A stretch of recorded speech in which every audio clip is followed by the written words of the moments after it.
tenang, kendalikan. Oke, kali ini mungkin podcastnya agak berbeda karena di sini aku akan menanggapi atau bercerita, membagi kisah dan menjelaskan, ya pokoknya berkomentar lah terkait kasus yang lagi viral ini, viral di jagat maya, sosmed segala macem, yaitu pembunuhan yang dilakukan oleh seorang pria cowok kepada sang kekasih yang sedang hamil. Bisa bayangin gak? Nah, langsung aja ya. Oh, sebelumnya aku minta maaf karena di sini aku menanggapinya dengan emosi yang belum stabil. Karena tadi habis membaca berita yang bikin pokoknya nguras emosi deh. Jadi mungkin ceritanya agak gak runtut segala macem. Aku harap kalian paham.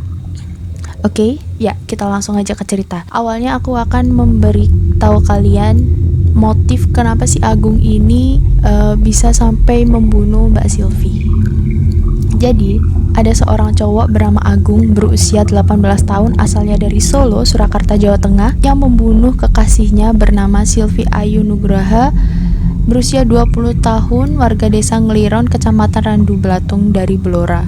Nah, awalnya mereka ini pacaran sampai kebablasan lah ya, sampai si Mbak Sylvie ini hamil.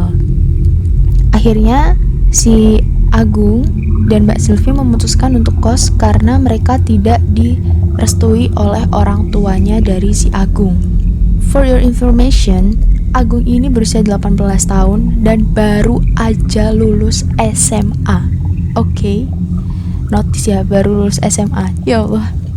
Udah kabur dari rumah, terus mereka akhirnya mendapatkan kos di Semarang.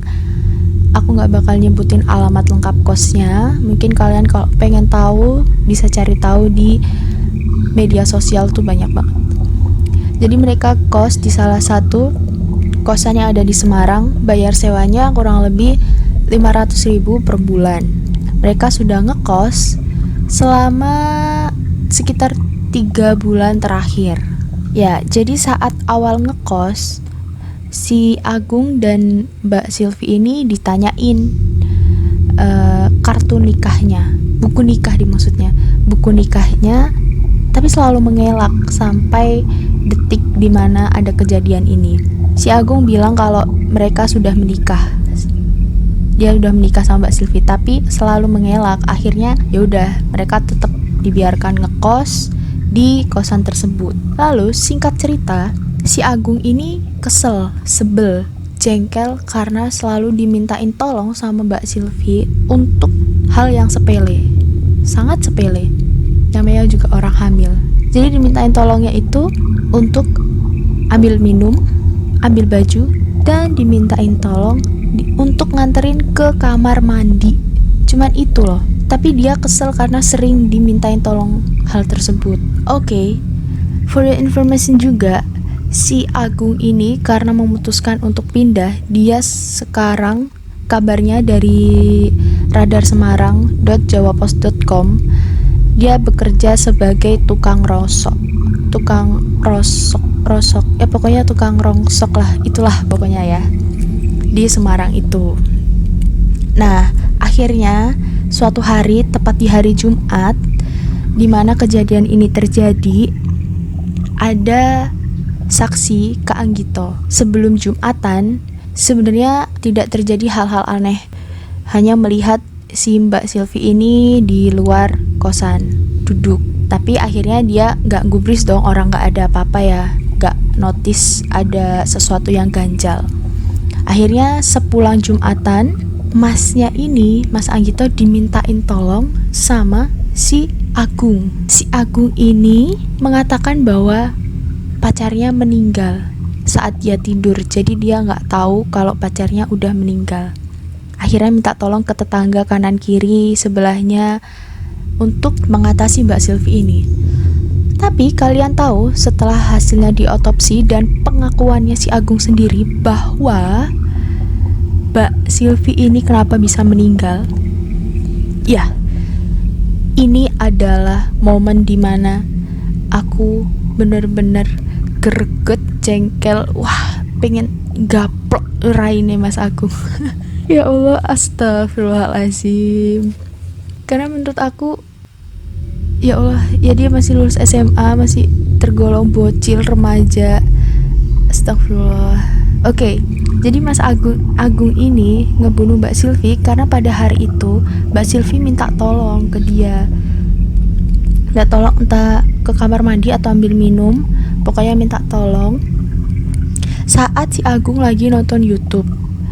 Itu ya Allah, cuma nonton YouTube. Akhirnya karena Agung yang gregetan, dia gak segan-segan ngebekep ngebungkam Mbak Silvi dengan sarung bantal dan membenturkan kepalanya Mbak Silvi ke dinding, ke tembok sampai ada darahnya. Dan yang paling parah lagi adalah Agung ini menginjak-injak dada dan perut Mbak Silvi yang lagi hamil 9 atau 8 bulan itu, sampai janin yang ada di kandungannya Mbak Silvi itu mau keluar dari mulut rahim. Astagfirullahaladzim. Agung jantenan.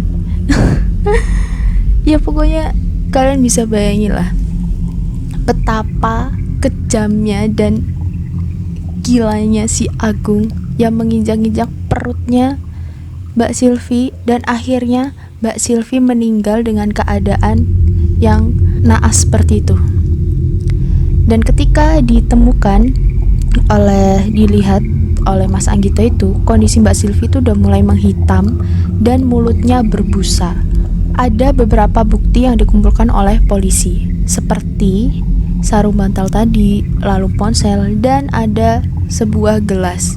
Gelas itu tadi menurut pengakuannya si Agung dan menurut dari keterangannya polisi digunakan untuk mengguyur Mbak Silvi, untuk ngecek apakah Mbak Silvi itu sudah meninggal atau masih hidup.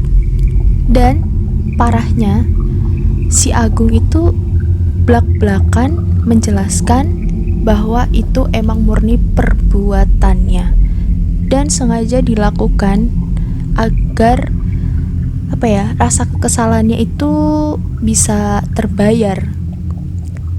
Sengaja dia lakukan sampai si Mbak Silvi ini benar-benar meninggal. Oke, selesai kasus yang saya ceritakan. Di sini aku bakal berkomentar karena aku benar-benar jengkel banget, emosi banget karena lihat ada kasus seperti itu, kasus konyol banget. Untuk si Agung atau siapapun lah kalian, kalau emang gak pengen terjadi hal-hal yang melebihi batas wajar kalian, melebihi batas wajar kondisi kalian saat ini, please stop. Gak usah dilanjut untuk melakukan hal-hal yang bakal kejadian di luar nalar gitu loh. Karena kapanpun itu kalian tuh bakal jadi psikopat pada waktunya. Jadi untuk menghindari hal-hal seperti itu, ya udah kalian juga harus menghindari hal-hal yang bisa memicu psikopat kalian nanti muncul. Jangan sampai kayak Kak Agung. Ya Allah Gung, kamu itu baru lulus SMA, masih umur 18 tahun. Kalau nggak pengen kejadian hamil, ya udah jangan dilakuin. Kalau emang kamu pengen banget pakai alat kontrasepsi, kan dijual banyak itu. Kok sampai bisa kebobolan kayak itu? Ya mungkin itu emang udah takdir dari Allah. Itu emang udah kayak rencana dari Allah, dari Tuhan. Tapi kan setidaknya kita sebagai manusia, sebagai hambanya, sebagai makhluknya, itu bisa mencegah lebih baik daripada mengobati. Yes, of course, tentulah, pasti. Nah, itu untuk menanggapi kenapa kalian kamu sampai bisa ngebunuh itu loh Gung. Itu benar-benar sadis banget, tega banget, jahat banget, udah gila, nggak punya otak, ngerti nggak? Kan namanya orang hamil itu anak juga anak lu, anak kamu, hasil dari perbuatan kamu sendiri, darah daging kamu. Apa kamu nggak mikir? Ya itulah jeleknya kalau kalian siapapun itu yang berumur 18 tahun udah melakukan hal-hal yang tidak seharusnya dilakukan oleh seumuran kalian, apalagi yang belum menikah, ya kan? Karena umur-umur segitu adalah umur-umur kita baru masih proses untuk mematangkan segala hal yang ada di dalam tubuh kita, termasuk mental, pikiran, logika. Itu masih baru berproses, belum mateng. Jadi kalau emang kamu takut, kamu gak mau bakal ada kehamilan di luar nikah, harusnya gak usah dilakukan. Ya balik lagi lah, pokoknya aduh sampai bingung lah mau ngomong apa, karena kamu udah melakukan itu, bahkan udah kabur dari rumah, ngekos, ngebohongin tetangga kos kamu, ngebohongin pemilik kos, bilang udah nikah padahal belum, tapi malah ngebunuh pacar kamu sendiri, ngebunuh ibu dari anak kamu, ngebunuh anak kamu juga. Dan Agung ini akhirnya terjerat pasal KUHP 338 sama 340 kalau nggak salah, kasus pembunuhan yang mendapatkan hukuman penjara kurang lebih 15 sampai 20 tahun. Menurut aku, dengan dia yang udah menghilangkan nyawa dari seseorang, bahkan nggak hanya 1-2 orang, anaknya sendiri sama ibu dari anaknya, itu kurang worth it. Nggak banget kalau dia cuman dapat hukuman 15 sampai 20 tahun penjara. Apalagi dia kan sudah di atas 17 tahun lah ya.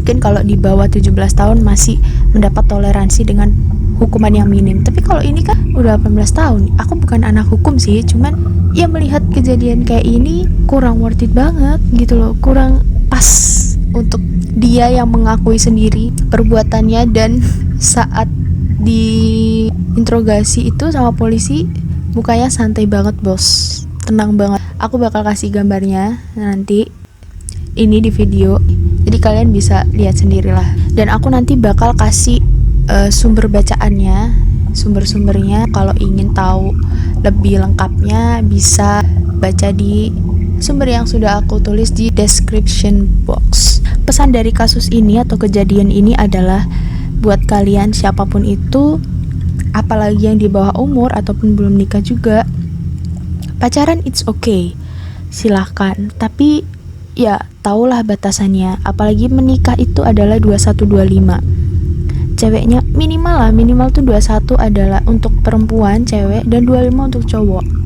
Dimana pada umur segitu proses mental health kalian, terus fisik kalian, atau mungkin finansial segala macam itu udah mulai terjamin, udah mulai timbul, udah mulai mateng. Kalau masih umur kayak Agung, ya itu kesalahan dia sendirilah. Itu masih anak remaja, belum menginjak usia matang untuk menghadapi hal-hal seperti itu. Dan harusnya sebagai orang tua tidak membiarkan anaknya lepas. Ya kayak gini, kalau udah lepas, dia teredam dalam emosinya, tenggelam dalam emosinya, lupa segalanya. Oke, sekian, terima kasih. Kalau ada yang mau komentar dan segala macam, silakan komentar di kolom komentar, oke?